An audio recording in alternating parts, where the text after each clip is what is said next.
সাল্লাল্লাহু আলাইহি ওয়াসাল্লাম বলেছেন 4 শ্রেণীর মানুষ জাহান্নামে যাবেই। এক, আকুন, বাপ মাকে মানে না যে। তো যেখানে পিতা মাতার আনুগত্যের বক্তব্য দিয়েছি সেখানে এটা চলে এসেছে। 2, মান্নান, খোটা দেয় যে।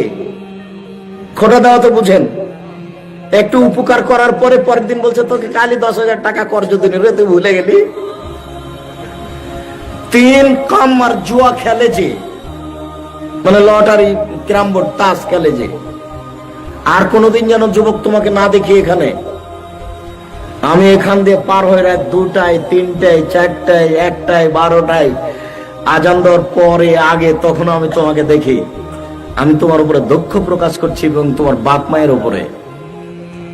আজকের পর থেকে না উপস্থিত বৈঠকের মুসলিম ভাই বোন সবাই 5 ওয়াক্ত সালাত আদায় করবেন যে কোনো মূল্যে। এই অপছন্দ কথা ও কর্মগুলি ত্যাগ করবেন। দোকানে বসে আড্ডা পিটা ত্যাগ করবেন।